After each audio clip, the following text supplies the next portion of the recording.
बिस्मिल्लाहिर्रहमानिर्रहीम। अस्सलाम वालेकुम नाज़रीन, मैं नाइला मीर हूँ। आप यूट्यूब चैनल देख रहे हैं। नाज़रीन, आज के व्लॉग में 3 अहम पॉइंट्स के ऊपर बात करूँगी। सबसे पहले करप्शन और अकरबा परवरी के खिलाफ जेएनजी नेपाल में एहतजाजी मुजाहरों के ज़रिए इनकलाब ले आए हैं और उन्होंने हुकूमत का तख्ता उलट दिया है। करप्ट हुक्मरानों को, वुज़रा को नंगा करके घसीट घसीट कर मारा है और पार्लियामेंट हाउस को आग लगा दी, ईवान सदर पे चढ़ाई कर दी। इसी तरह से हुक्मरानों के घरों, सरकारी अमलाक को नजर आतिश किया और साबिक वज़ीर आज़म भाग गए हैं वहाँ से। उनकी जो एहलिया थी वो घर के अंदर जल कर मर गई हैं। अब फौज जो है, वहाँ की जो आर्मी चीफ है, वो सामने आ गए और वो कह रहे हैं कि तहम्मुल का मुजाहरा करें। आपका जो पसंदीदा लीडर है, हुक्मरान है, हम उसे सामने लेकर आएंगे और वहाँ पर जमहूरियत बहाल होगी। नाज़रीन, दूसरी खबर, अली अमीन गंडापुर साहब, जिन्हें इमरान खान साहब 3 अहम हदायत जारी कर चुके हैं, उनमें से एक के ऊपर भी उन्होंने अमल नहीं किया। सबसे पहले तो खान साहब ने उन्हें ये कहा था कि आप मुझसे मिलने के लिए आएँ। उन्होंने अदालत में जो दरख्वास्त थी उस पर दस्तखत ही नहीं किया। क्या वो मिलना चाह रहे थे खान साहब से? फिर इमरान खान साहब बार बार ये हिदायत जारी कर रहे हैं कि खैबर पख्तूनख्वा के अंदर ऑपरेशन रोकें। इसके ऊपर वो ये जवाब देते हैं कि वहाँ पर इंटेलिजेंस बेस्ड ऑपरेशन हो रहा है, वहाँ कोई ऑपरेशन है ही नहीं है, तो कैसे रोकें?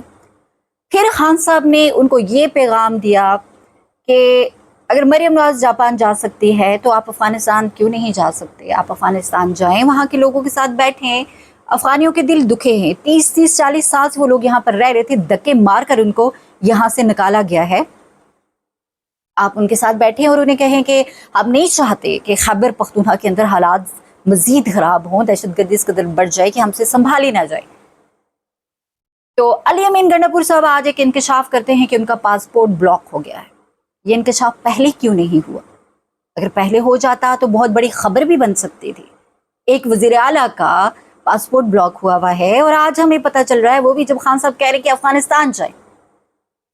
क्या पाकिस्तान की अवाम या वर्कर्स पीटीआई के उनको बुद्धू समझा हुआ है, बेवकूफ़ समझा हुआ है, लोगों को नहीं समझ आ रही कि क्या हो रहा है? अब आप ही फैसला कीजिए कि ये खान साहब के या तहरीक इंसाफ के ही वज़ीर आला हैं या फिर किसके हैं? हमने बड़ा डिफेंड किया, बड़ा इसके ऊपर बात की, मगर जो चीज़ें नज़र आ रही हैं, देखें, इमरान खान का जो नज़रिया है ना, वो आपको आज़ाद बनाता है, वो आपको गुलामी में नहीं धकेलता, वो आपको गुलामी, किसी की भी पार्टी के अंदर गुलामी पे मजबूर नहीं करता। हक और सच की बात करना आपका काम बनता है। बहरहाल जी, इसके अलावा पाकिस्तान के अंदर और क्या चीज़ें हो रही हैं कि खौफ व खरास है, डर है। डर क्या है कि जिस तरह बांग्लादेश में वज़ीर आज़म साहिबा को भागना पड़ा क्यारे में बैठकर, नेपाल में जो चीज़ें हो रही हैं, ये तमाम तर चीज़ें जो कि पाकिस्तान के अंदर भी जुल्म है, फस्तायत है, और जो इन ममालिक में है इसकी निस्बत जो पाकिस्तान में हुआ, पाकिस्तान में इस कदर जुल्म, फसायत, इस कदर इन अवाम के ऊपर जुल्म किया गया है कि इसका अशर और शीर भी नहीं है जो बाकी ममालिक में हुआ है। रात के एक प्रोग्राम में बैठ के हसन अयूब टाउट साहब फरमाते हैं कि नेपाल की तरह पाकिस्तान में नहीं इनकलाब आ सकता, यहाँ लोग नहीं निकल सकते, अगर कानून को हाथ में लिया तो ये होगा। यहाँ हमारे पास तो 2.5 लाख पंजाब पुलिस है। अच्छा, 2.5 लाख पंजाब पुलिस है, 7 लाख फौज है, कुल मिला के कितने हो गए? 10 लाख, चलो 20 लाख कर लो, 50 लाख कर लो, अवाम है 24 करोड़। आप अभी भी 24 करोड़ अवाम को धमकियाँ दे रहे हैं, तड़ियाँ लगा रहे हैं। मुल्क के अंदर इतना जुल्म, फसायत, ला कानूनियत, और जजेस को देखिए कि अपनी बेवाओं के लिए भी इन्होंने क्या किया है। 3 सिक्योरिटी गार्ड मामूर किए जाएंगे, क्योंकि जब दुनिया में आप जुल्म करते हो, नाइंसाफ़ी करते हो, तो आपको डर होता है, आपको खौफ होता है कि जब हम मरेंगे तो हमारी बीवियों के साथ ना पता नहीं क्या होगा। वो जिस तरह से नेपाल के अंदर नहीं हो रहा, बीवी वज़ीर आज़म की घर के अंदर लोगों ने जला दिया, इसी तरह से वहाँ पर भी वुज़रा की बीवियाँ और आला ब्यूरोक्रेट्स और जजेस की बीवियाँ जो है 50-50 लाख के पर्स उठा के फिरती थीं।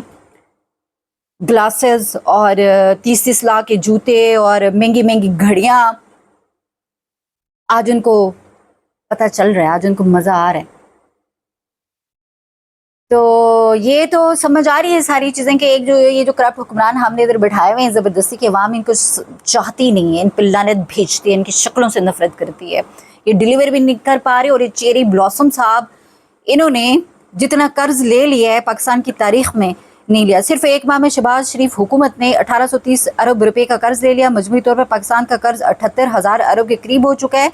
3.25 साल में शहबाज हुकूमत अब तक 34,500 अरब कर्ज ले चुके हैं। जब वो हुकूमत में आए थे तो 43,500 अरब मुल्क का कर्ज था, यानी 78 सालों में 43,500, और अभी आप देखें कि 78,000 है ना रिकॉर्ड। और ये पैसा किधर जा रहा है? पाकिस्तान की अवाम अंधी है कि उन्हें कुछ समझ नहीं आ रही, इनकी जेबों में जा रहा है। ये रल मिल के अवाम को, अवाम का खून पसीना वो जो टैक्स देती है निचोड़ के अवाम को खा रहे हैं।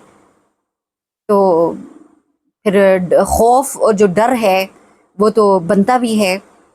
और जी ट्रम्प साहब, बड़ा उन्होंने वाह की पाकिस्तान की जर्नलों के पिछले कुछ अरसे में, उनको हमने नाम के लिए भी नामजद कर दिया, क्योंकि इंडिया के साथ ट्रम्प की मुखालफत थी। मोदी साहब जो है तो वो रशिया के साथ ताल्लुकात बढ़ा रहे थे, वहाँ से वो ख़रीद रहे थे तेल खरीद रहे थे।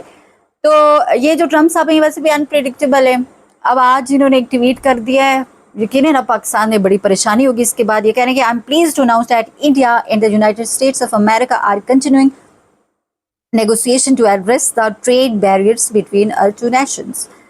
I look forward to speaking with my very good friend, Prime Minister Modi, in the upcoming weeks. I feel certain that there will be no difficulty in coming to a successful conclusion for both of our great countries.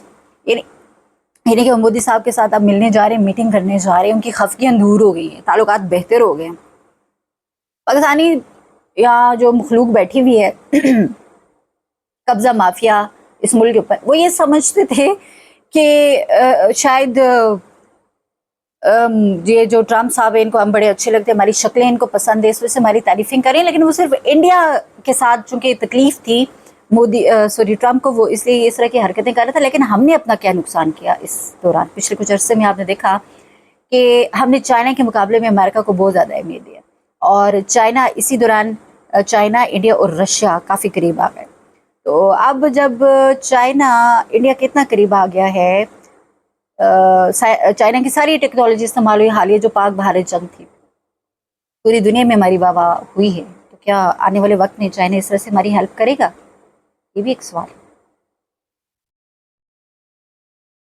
ख्याल रखिएगा, अल्लाह हाफिज़।